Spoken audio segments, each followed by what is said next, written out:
Bonjour, je suis ici en conférence avec Dr Freud. Je connais Dr Freud depuis 2021. J'ai consulté avec lui en référence de mon diagnostic de TNF après avoir été diagnostiquée à peu près 8 ans, après que j'ai vécu avec la condition à peu près 8 ans. J'ai été diagnostiquée en 2019 et j'ai commencé à consulter avec Dr Freud en 2021 et c'est un clinicien que j'aurais vraiment aimé avoir eu l'occasion de rencontrer plus tôt dans ma condition de TNF. Alors, j'ai invité Dr Freud à parler aux patients de TNF ensemble. Alors bonjour Dr Freud, Bonjour, merci Suzy. d'avoir accepté notre invitation aujourd'hui. Et si vous pouvez commencer à nous dire quelle est votre, votre expérience comme clinicien à Montréal. Euh, Je suis chiropraticien de formation. J'ai aussi fait un bac en anatomie et en psychologie à l'Université McGill avant de faire mon doctorat en chiropratique. Et en chiropratique, comme en médecine, il y a différentes spécialités qu'on peut faire après avoir obtenu notre formation. Et moi, j'étais très attiré vers la neurologie fonctionnelle, qui est essentiellement une spécialité dans le monde de la chiropratique. Alors, je suis chiropraticien depuis 1980. J'oublie toujours, je dois me souvenir, ça fait trop longtemps, je pense. Depuis 1996 et ma clinique à Montréal depuis l'an 2000. Et ça fait à peu près, je vous dirais, 15 ans que je vois exclusivement des patients avec des problèmes neurologiques maintenant. Alors, ma carrière de chiropraticien, des maux de dos, des maux de cou, etc., je ne vois plus de patients avec des tels problèmes et je me concentre vraiment sur des problèmes d'ordre plus neurologique maintenant. alors, vous avez établi une clinique dans le secteur privé en 2000, non, non, 1996, je pense. Ouais, j'ai gradué en 96 et j'ai enseigné pendant quelques années aux États-Unis. J'ai travaillé dans une autre clinique chiropratique au Québec et finalement, en 2000, j'ai établi ma propre clinique à Montréal. Oui. Et c'est une clinique multidisciplinaire. Oui, Est-ce que vous pouvez décrire les conditions et les services que votre clinique offre? bien sûr.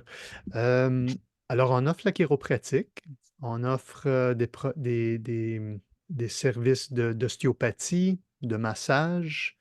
Et moi, je fais ce qu'on appelle la neurologie fonctionnelle. Alors, on a vraiment des services de base manuels pour des problèmes musculo-squelettiques, des problèmes de dos, problèmes de cou, problèmes d'épaule, sciatique, etc.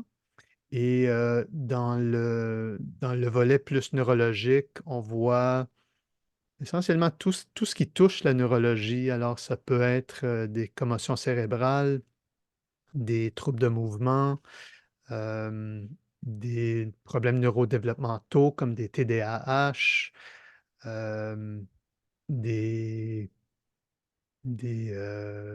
étourdissements, hem, j'ajouterais même des problèmes non diagnostiqués. Alors on aime avoir des listes de conditions, mais honnêtement, on voit souvent du monde, des patients qui n'ont pas vraiment eu de réponse dans le monde médical, qui ne savent pas exactement la cause de leurs symptômes.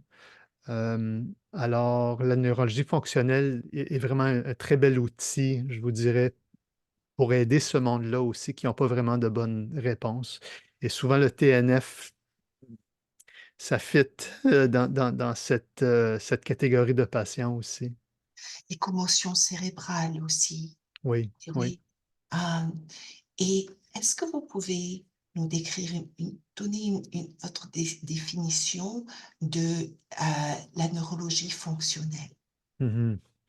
Alors, à la base, la neurologie fonctionnelle vient du monde de la chiropratique.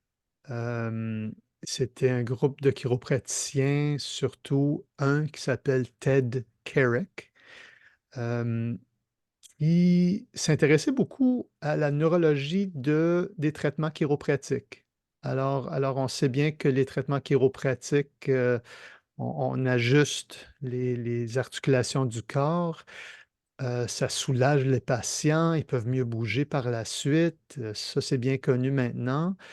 Mais docteur Kerrick s'intéressait surtout à l'effet neurologique de qu'est-ce qui se passait quand on faisait nos manipulations, nos ajustements chiropratiques. Et lui, il a développé différents concepts, différentes idées sur qu'est-ce qui se passait justement avec des traitements plus manuels. Et avec le temps, un groupe, l'a suivi, s'intéressait avec, de ce qu'il parlait et on a très vitement réalisé qu'on pouvait faire plus que juste des traitements physiques pour affecter le système nerveux. Alors, on a développé des exercices, on s'est intéressé à l'alimentation. Hem, c'est vraiment, un outil, une approche diagnostique, on pourrait dire, pour évaluer le système nerveux, pour voir qu'est-ce qui fonctionne bien, qu'est-ce qui fonctionne moins bien et de développer une stratégie, des exercices, des traitements, des changements de mode de vie pour justement affecter ces faiblesses qu'on découvre, pour que le système nerveux fonctionne mieux. Et les conséquences de cette approche où le but vraiment, c'est de diminuer les symptômes d'un patient pour qu'il puisse fonctionner mieux et essentiellement avoir une meilleure vie. Mmh. C'est ça, parce qu'on pour moi-même, je pensais, des chiropraticiens, des personnes qui faisaient des ajustements de des dos et du cou et des choses comme ça. Mais vous avez une approche beaucoup plus globale. Oui, oui, Oui et ça c'est c'est vrai, c'est vrai. Alors, c'est vrai que qu'en chiropratique, certains chiropraticiens vont se concentrer purement sur des traitements manuels, mettre leurs mains sur des patients. oui, Mais comme docteur, on est quand même formé, c'est 5 ans d'études universitaires. oui, On a quand même l'habilité de diagnostiquer, de conseiller le monde. Alors certains vont prendre une approche plus globale, holistique et cette approche, encore un peu la philosophie chiropratique de voir l'ensemble du patient, se traduit très bien dans cette spécialité qu'on appelle, la neurologie fonctionnelle. Alors oui, je prends à cœur vraiment cette idée, cette philosophie de regarder l'ensemble de la personne pour pouvoir l'aider, au maximum. oui, oui. Hem, Ma prochaine question est, votre clinique fournit-elle des services aux adultes et aux enfants atteints de TNF? Parce qu'il y a Absolument. certains, cliniciens qui voient juste les adultes. Non, on voit vraiment tous les âges, on voit tout le monde qui ont vraiment un problème d'ordre neurologique. Alors, on sait que le TNF peut on n'y pense pas des fois, mais oui, effectivement, ça peut toucher les plus jeunes et oui, c'est une population qu'on voit aussi. Oui, dans mon expérience, j'ai parlé à et on parle à des parents au travers du Canada et le plus jeune, personne atteint était de 6 ans. Ouais, Qui a été diagnostiqué avec les TNF, alors ça atteint les enfants et il y a très peu de cliniciens qui connaissent la condition et alors, quand, qu'il y ait une clinique qui traite les adultes, mais aussi les enfants, c'est important pour que les parents de Montréal sachent ça, qu'il y a une option. c'est très vrai, oui. Hem Les, les patients de TNF ont souvent d'autres conditions coexistantes. Mmh. Et dans votre expérience, est-ce que vous voyez certaines conditions qui se répètent dans la population des patients de TNF ou vous voyez d'autres conditions? Je sais qu'il y a beaucoup de variétés, Oui. mais quelle est votre observation dans votre clinique avec Comme les patients de TNF? Mmh.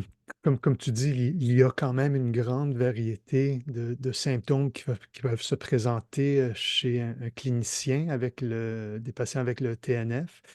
Hem, je pense qu'on ne voit pas autant de patients qui ont peut-être quelque chose qui paraît d'être, une urgence médicale. Alors, ces personnes vont typiquement se présenter à l'urgence, hein. On sait que le TNF peut ressembler à plein de différentes conditions. Quelqu'un peut penser qu'ils ont un AVC, par exemple, et vont se présenter à l'urgence. Ça, c'est pas nécessairement des patients que je vais voir, juste par la nature de la présentation du patient. Oui, Mais on va voir, tu sais, des choses plus ou moins typiques du TNF, des troubles de mouvement, des dystonies, des tremblements, des problèmes d'ordre sensoriel, des engourdissements, des faiblesses musculaires. On va aussi voir des problèmes associés, plus cognitifs, on pourrait dire, des problèmes de mémoire ou de langage.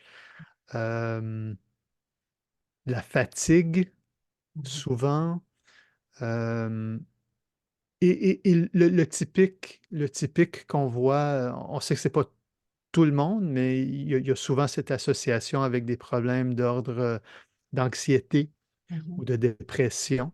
mhm, Je vous dirais peut-être ça, c'est les plus les conditions les plus souvent qu'on mhm. voit coexistantes. Ouais. Hem, et il nous indique que, les spécialistes nous indiquent que dans une certaine proportion, il y a aussi une autre condition, heu neurologique, par exemple, la sclérose en plaques ou le Parkinson's. Est-ce que vous voyez ça, une combinaison de TNF et d'autres, conditions neurologiques, Mmh. inclut les migraines aussi. Ça, Oui, c'est, est-ce que vous voyez ça dans votre clinique? absolument, absolument et des fois, c'est un peu, je vous dirais, c'est un défi des fois de différencier qu'est-ce qui est d'ordre, tu sais, on dit souvent organique ou non organique. Qu'est-ce qui nous dit, il y a peut-être un dommage, dans le système nerveux, des neurones qui sont pas seulement affaiblies, mais peut-être mortes, tu sais, comme dans le Parkinson's, comme un exemple. On sait que le diagnostic porte cette idée qu'il y a des neurones dans le système nerveux qui sont littéralement mortes, qui ne produisent Mmh, pas la dopamine pour, créer le mouvement et autres fonctions neurologiques. Mais en même temps, comme dans le Parkinson's, on n'a pas nécessairement des études d'imagerie qui vont prouver le diagnostic. mmh Même chose avec la sclérose en plaques, comme tu indiques, Suzy. La sclérose en plaques, on a des critères de diagnostic qu'on peut voir, surtout sur une résonance magnétique, mais on a des patients qui vont se présenter avec des symptômes typiques de la sclérose en plaques, mais la résonance magnétique ne démontre aucun problème. mh, Alors, je pense que c'est encore un défi dans le monde de la neurologie, justement. C'est déjà un défi de diagnostiquer des problèmes TNF, mmh mais quand on ajoute la possibilité que quelqu'un peut avoir un TNF et une autre condition d'ordre mmh plus médical, neurologique classique, mmh. ça devient, encore plus, un challenge pour le clinicien. Ouais, et l'épilepsie aussi, on Absolument, voit absolument. certains patients qui ont les crises fonctionnelles et ils ont aussi les crises épileptiques. Alors oui, c'est compliqué. Absolument et c'est aussi peut-être un commentaire intéressant de dire: «Nous avons toute cette belle technologie pour aider à diagnostiquer des conditions, mais tu sais, de mon point de vue, d'un point de vue de neurologie fonctionnelle, Oui, tout est simplement basé sur la question: qu'est-ce qui fonctionne bien? Qu'est-ce qui ne fonctionne pas bien?» oui, Alors avec cette optique, on peut même dire que, tu sais, la grosse majorité de problèmes de santé ont oui, ont un certain aspect fonctionnel, hein, qui sont pas oui, nécessairement expliqués par une image ou une prise de sang et cetera oui. et je pense qu'on voit cette idée, de plus en plus dans le monde médical aussi. Oui, oui, on voit ça, qu'on réalise que diviser les conditions entre, la cervelle et l'esprit et la neurologie et la psychiatrie et tout ça, c'est des fois ça c'est pas un bon match avec, avec les conditions comme les TNF. Mmh. Est-ce que vous pouvez, heu nous décrire les résultats que vous voyez quand vous avez, quand vous consultez avec les patients de TNF? Quels sont, dans votre expérience, quels sont les résultats que vos patients ont eus? Et est-ce que vous voyez, dans votre expérience, une différence quand vous a quand le patient a accès à un traitement tôt dans leurs, conditions, comparé à plus tard.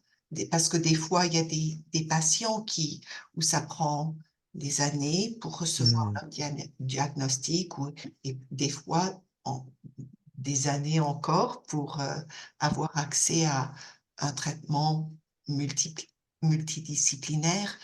Quels résultats est-ce que vous avez vus dans votre clinique au travers des années quand ça vient aux patients des TNF? Mmh. Beh, pour une des parties de ta question, Suzy, la recherche est claire que le plus vite qu'on a un diagnostic, le mieux le pronostic. Alors ça, c'est vraiment quelque chose, à noter et ça touche probablement toute condition, Oui. neurologique.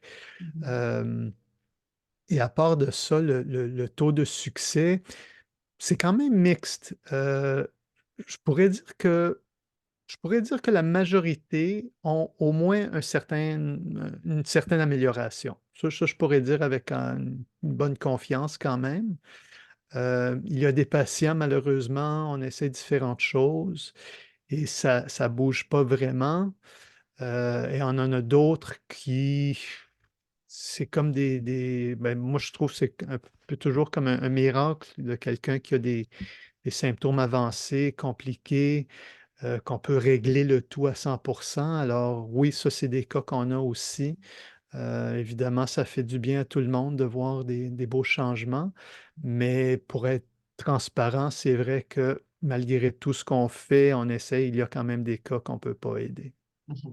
Oui. Mmh. Ah, heu, oh, excusez-moi.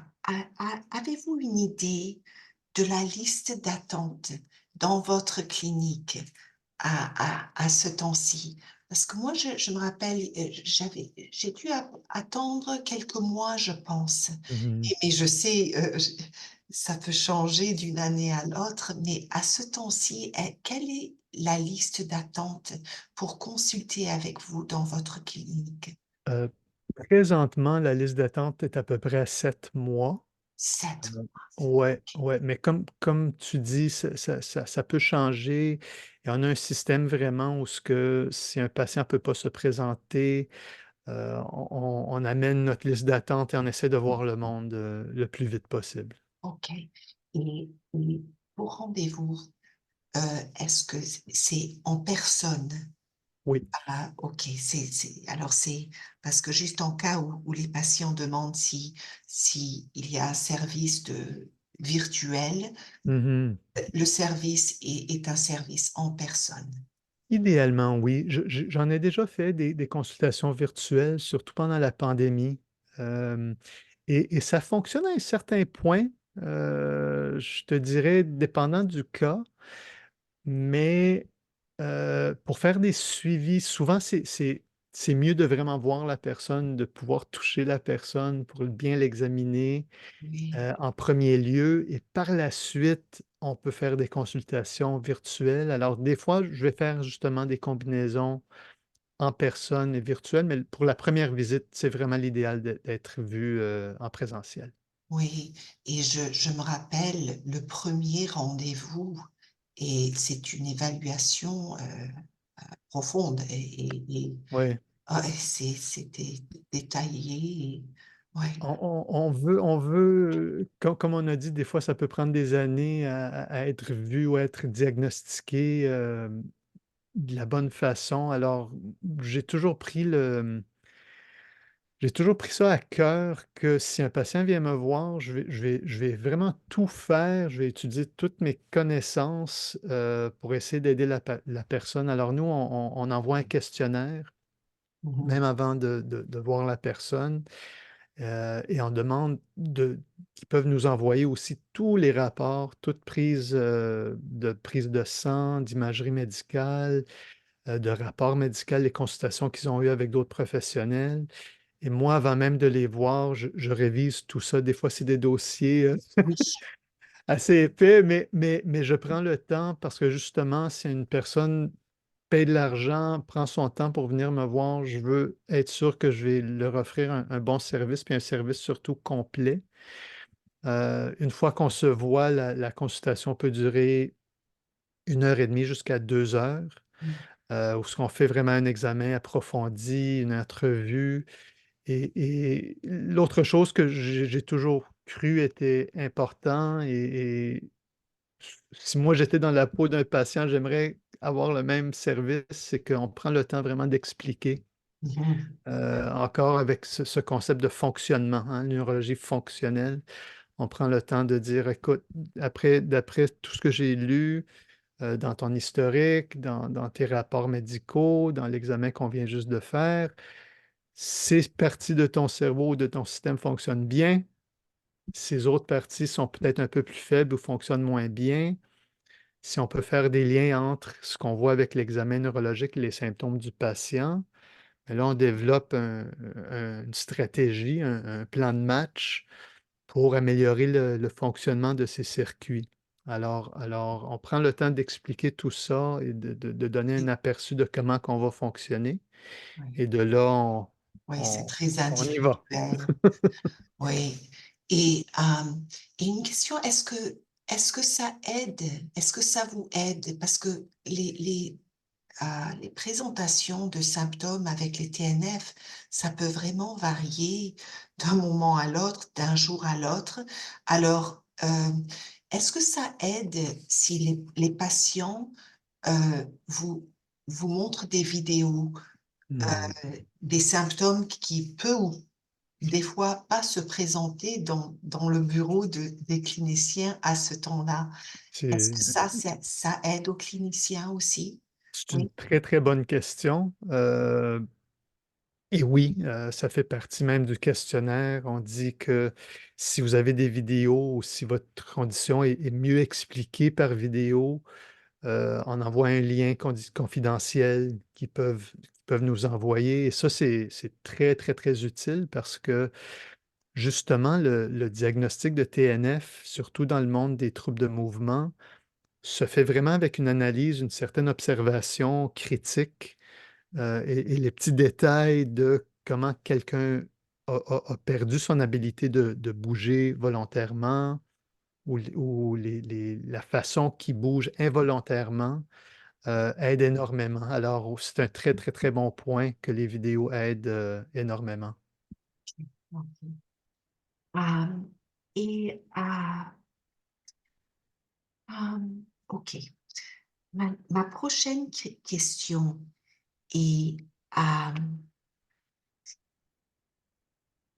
OK, si est-ce qu'avec, l'organisme de bienfaisance, TNF Ensemble, on a on est contacté par des patients au travers le Canada, dans des différentes provinces. Est-ce que vous s'il y a un patient qui est hors de Montréal, hors du Québec et il serait intéressé à savoir quels sont les en chiropratique qui ont la formation en neurologie fonctionnelle.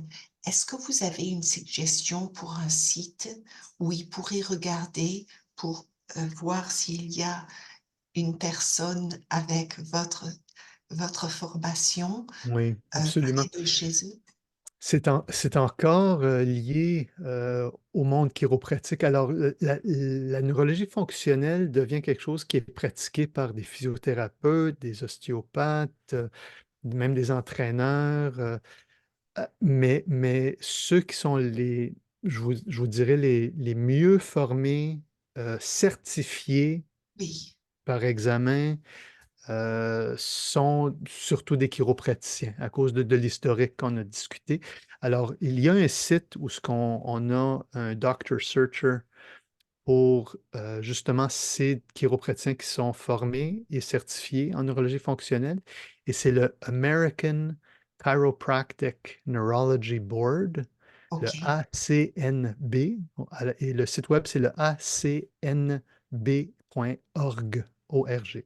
OK, OK. Alors je mettrai ce lien aussi, juste en cas où les patients seraient intéressés. Est-ce que vous pouvez me dire quel qu'est-ce qui vous a intéressé à parce qu'il y a tellement peu de cliniciens qui ont une connaissance, des TNF. Comment est-ce que vous avez commencé à traiter ces patients? C'est Mm. arrivé naturellement ou est-ce que est-ce que est-ce que vous pouvez partager Ouais, votre trajet avec, l'interaction, de votre je- clinique et les patients? oui, oui, absolument. Comme tu dis, je pense que c'est arrivé naturellement dans le fait que, euh, tu sais, on connaît beaucoup plus du TNF maintenant, mais quand moi j'ai gradué il y a presque 30 ans maintenant, on ne se parlait pas de TNF, hein. Le diagnostic est plus ou moins récent, dans les 10 dernières années à peu près. La compréhension est beaucoup mieux aujourd'hui qu'elle était quand j'étais un jeune praticien. Alors, dans ma carrière, quand j'ai commencé à vraiment voir de plus en plus de problèmes neurologiques chez mes patients, euh, c'est sûr qu'il y avait des cas où je me grattais la tête. Et quelqu'un qui est euh, passionné par leur travail et d'aider le monde, ces patients en particulier devenaient un beau défi. Alors, ça stimule la réflexion, ça stimule les études aussi. Alors, tu sais, on fait toujours de notre possible comme praticien, mais maintenant, avec le recul, je pense à des patients que j'avais vus il y a 15-20 ans. Je me dis, ah, ça, c'était un cas TNF. Alors, oui, ça m'a définitivement motivé à apprendre plus sur le sujet et on est quand même limité parce qu'il n'y a pas énormément d'informations encore. Il y a beaucoup de choses qui sont encore inconnues chez le TNF. On peut même dire dans le monde de la neurologie elle-même est pas si ancienne que ça. Ça fait 100 ans plus ou moins qu'on a commencé à faire des examens neurologiques en médecine. Ouais, Alors, oui, ouais, c'est arrivé naturellement, je te dirais, puis avec vraiment une passion d'aider ce monde qui souffre énormément, qui n'ont pas souvent des bonnes réponses autrement. waouh. Oui, parce que pour moi, c'était vraiment, j'avais tellement de gratitude de pouvoir consulter avec, un clinicien qui connaissait la condition il savait. Et il savait la variété, il savait, j'avais jamais besoin d'expliquer pourquoi mes symptômes étaient dynamiques ou la façon dont vous avez communiqué et enseigné aussi. Mmh. Votre approche avec la communication était vraiment très positive pour moi. Ah, Merci, ça m'a c'est vraiment, gentil. vraiment beaucoup, beaucoup aidé et j'ai vraiment apprécié ça. Alors je voulais que d'autres patients sachent que vous étiez là à Montréal et parce que ça m'a pris, oui, ça m'a pris longtemps. Ah, et quels défis et évolution, les défis et les évolutions que vous avez constatés au fil des années en ce qui concerne la communauté des TNF? Comment est-ce que vous voyez ça? Vous avez déjà indiqué que vous avez Mmh. vu le changement dans la technologie, par exemple, mais quand ça vient aux patients de TNF, est-ce que vous voyez une amélioration euh, euh, de la connaissance des TNF dans le secteur de la santé? Je dirais oui et non. OK. Alors au niveau évolution, oui, je suis d'accord qu'il y a une belle évolution parce que dans le monde, de la psychiatrie, par exemple, et de la neurologie, c'est beaucoup plus, accepté ou compris que ce n'est pas juste, tu sais, on parlait de désordre de conversion, Mhm, avant, que c'était vraiment une somatisation. mhm, On sait maintenant, puis on a des règles de diagnostic pour dire: «OK, ça, c'est un TNF». mhm, Alors ça, c'est vraiment une très belle évolution. Il y a aussi des évolutions au niveau de recherche scientifique par rapport à l'imagerie. Alors et ça, c'est je trouve très excitant parce que pour la première fois, on commence à vraiment voir, heu des circuits, on peut visualiser ou distinguer, évaluer des circuits neurologiques qui sont faibles chez les patients de TNF, qu'on ne voit pas chez d'autres personnes qui n'ont pas les mêmes symptômes. ouais, Et ça, c'est pas des choses qu'on peut voir sur des résonances magnétiques standards, c'est pas des choses qu'on fait dans les hôpitaux, mais au niveau de la recherche scientifique, on a comme un functional MRI, résonance magnétique fonctionnelle, où ce qu'on commence à voir, OK, cette partie de leur cerveau est moins actif. Ça, c'est super encourageant parce que, encore une fois, ça nous donne plus d'informations pour comprendre la condition, mais ça valorise le diagnostic aussi. Ça nous sort de cette attitude que, ah, c'est tout dans ta tête, entre guillemets, versus non, non, il y a littéralement quelque chose qui se passe au niveau des circuits neurologiques. Et avec ça, l'effet secondaire qui est très positif, c'est que c'est plus accepté, heu, au niveau médical. Je peux pas te dire, Suzy, tu as sûrement entendu des histoires que des patients vont voir leur médecin, vont voir un neurologue et ils sont, dismissed. C'est comme: «Non, non, tu rien, va voir un psychologue». Et cette attitude change. alors vous voyez ça, vous, que Je le vois, je ça le vois. change? Il y a encore, tu sais, dans l'autre partie de ta question, les défis, il y a encore un défi, on ne se le cachera pas, mais peut-être je suis une personne juste optimiste de nature, mais je pense vraiment que ça change. En tout cas, depuis que moi je suis clinicien, j'ai vu une grosse, différence Oh, dans les 30 dernières années. wow, wow. Ah, y a-t-il d'autres choses que vous aimeriez partager avec les patients, avec les parents, avec la famille des personnes atteintes de TNF avant qu'on finisse aujourd'hui? Est-ce qu'il y a quelque chose qu'on n'a pas couvert? Je pense qu'il y a quelque chose de précieux dans la question même que la façon que tu l'as phrasée, c'est que, le TNF se vit pas tout seul, hein. Le TNF se vit, en couple, Mhm, se vit en famille, se vit entre amis, se vit avec des employeurs et des employés. mhm, Ça touche. Tu sais, on parle maintenant beaucoup du modèle biopsychosocial, mhm, hein, bio étant qu'est-ce qui se passe dans notre physiologie, psycho, comment les émotions, les pensées, nos historiques de traumas peuvent affecter notre physiologie et l'aspect social, comment tout ça est intégré ensemble.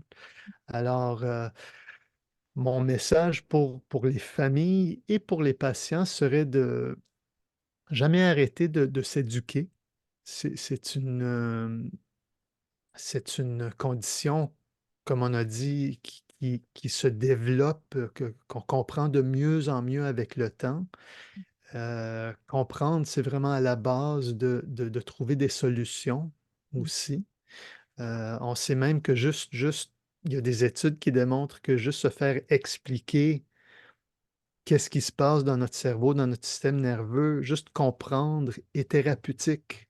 mhm, Alors pour le patient, autant que pour ceux qui entourent le patient, je pense que l'éducation est importante. mhm, Alors de jamais arrêter, aussi de pas perdre espoir, d'aller vers des professionnels ou des techniques qui vous parlent comme étant quelque chose que pour vous, spécifiquement, ça pourrait aider.